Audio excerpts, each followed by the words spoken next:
Hola a todos, ¿cómo están? Y esta semana en Anime Lovers, semana de terror. Y como ya se dieron cuenta, yo esta noche les contaré 3 historias de terror. Bueno, 2. La primera, La Alameda. Es la historia de una pareja joven que al poco tiempo de casarse tuvo una hija. A esta pareja joven le gustaba mucho irse de fiesta. Una noche, después de varios años, le regalaron un perro a su hija. Esta niña ya tenía alrededor de 10 años. Durante el transcurso, una noche sus padres se fueron a una fiesta como todos los fines de semana. La niña se quedó sola en el cuarto y decidió irse a dormir temprano. Durante el transcurso de la madrugada empezó a escuchar ruidos demasiado raros, golpeteos, gruñidos, arañazos. Ella, como protección, bajó la mano y sintió la lamida de su perro y se sintió más segura. A la mañana siguiente, en su espejo, encontró escrito con sangre: "No solo los perros lamen", y encontró a su perro descuartizado al lado de la cama. Anthony es un niño que, como todos los días, iba caminando de la escuela a la casa. Este día encontró un perro negro que estaba herido. El chico lo decidió acercar de un bosque donde había una pequeña cabaña. El perro entró a la cabaña y el chico lo siguió. En esta cabaña, Anthony vio 2 ojos amarillos, los que lo hicieron morir inmediatamente. Tras esto, la familia de Anthony decidió irlo a buscar, debido a que estaban demasiado preocupados por él. Gracias a las pistas de varios vecinos, se dieron cuenta que Anthony se había ido a un claro del bosque. Al llegar al claro del bosque se dieron cuenta que había una cabaña, y en esta cabaña estaba Anthony ya sin vida. Debido a la autopsia y a los paramédicos se dieron cuenta que era ¿cómo decirlo? Fue causas por un infarto. Tras esto, uno de los paramédicos, mientras hacían la autopsia, fue al baño y se dice que vio unos ojos amarillos detrás de él. Y eso hizo que muriera de un infarto, al igual que Anthony. Se dice que esta es una historia real, y dicen que si dices frente a un espejo, Anthony 3 veces, 2 ojos amarillos se aparecen detrás de ti y te mueres. Como ya se dieron cuenta, mi intro fue un tributo a Alfred Hitchcock, maestro del suspenso. Una de sus películas más famosas, Los pájaros. Y mi video fue un tributo a Dross Rosak, que también hace creepypastas, muy buen blogger venezolano que vive en Argentina y tiene cierta fama. Y los dejo con una animación a otro de mis ídolos del terror, Vincent Price. Vincent Price es famoso por su rap en la canción de Thriller. Con esto me despido. Yo soy Ranma. Nos vemos la próxima semana.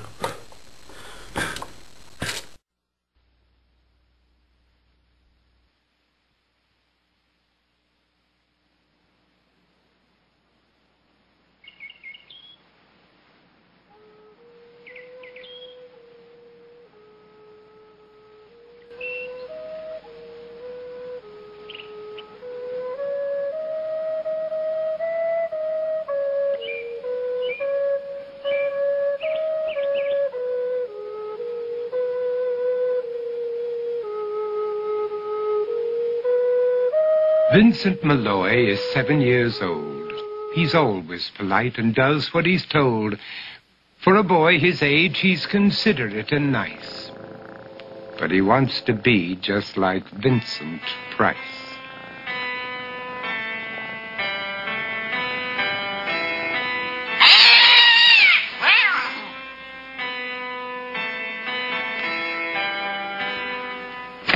He doesn't mind living with his sister, dog, and cats, though he'd rather share a home with spiders and bats.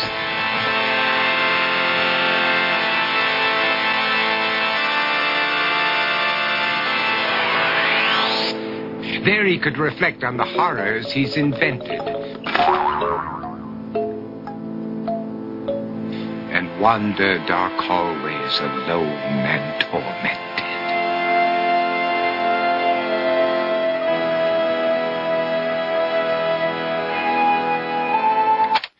Vincent is nice when his aunt comes to see him. but imagines dipping her in wax for his wax museum.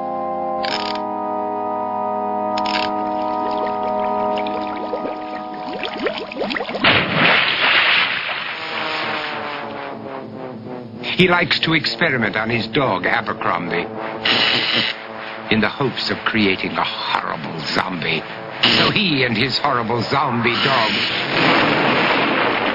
could go searching for victims in the London fog.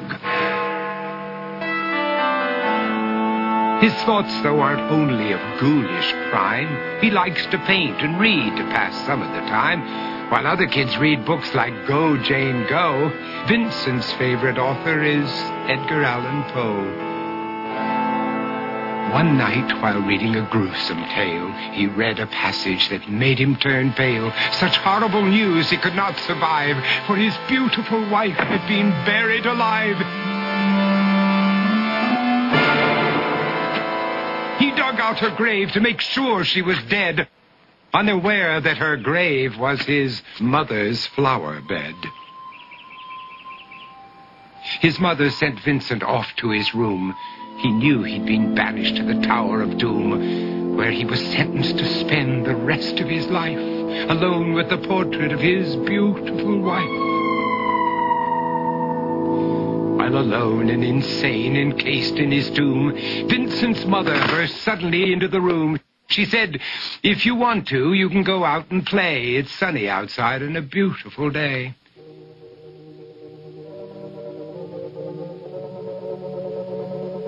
Vincent tried to talk, but he just couldn't speak. The years of isolation had made him quite weak.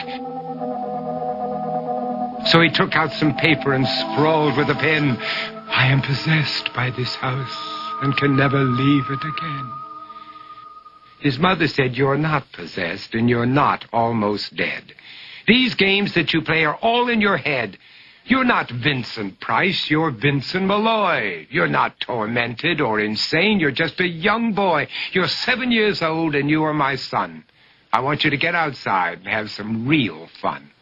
Her anger now spent, she walked out through the hall. And while Vincent backed slowly against the wall, the room started to sway, to shiver and creak. His horrid insanity had reached its peak. He saw Abercrombie, his zombie slave, and heard his wife call from beyond the grave. She spoke from her coffin and made ghoulish demands, while through cracking walls reached skeleton hands.